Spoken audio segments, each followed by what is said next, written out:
In the mid-15th century, England was torn apart by a power struggle known as the Wars of the Roses.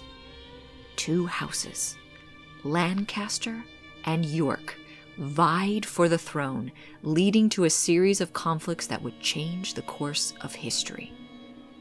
In 1461, Edward IV from the House of York was now king, and Henry VI from the House of Lancaster had been deposed.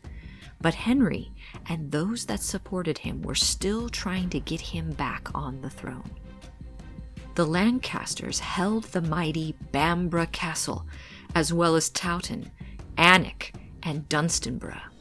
And they had Scottish support. This was of great concern for Edward because this meant the Lancastrian forces could land along the coast and Scotland would be able to invade from the north. In 1462, Richard Neville, who was known as the Kingmaker, laid siege to Bamburgh Castle and took control of it.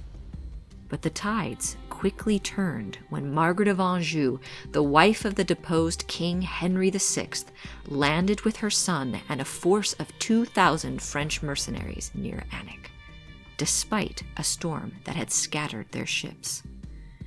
Her arrival reignited the Lancastrian cause in the north, and Bamburgh Castle was quickly handed back into the control of the Lancasters.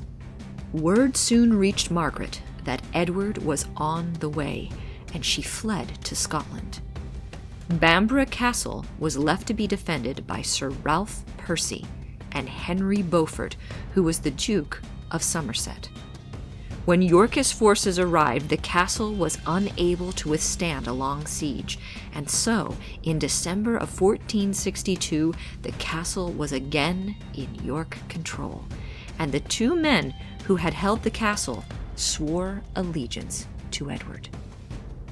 Ralph Percy and his family were incredibly influential in the north, and Edward was keen to have their support, so Percy was made garrison commander of Bamburgh Castle. Just 3 months later, Percy switched sides and again rejoined the Lancastrian cause and gave the castle back to Margaret of Anjou. Soon, the Duke of Somerset also came back to the Lancastrian side. By 1464, the Lancasters held most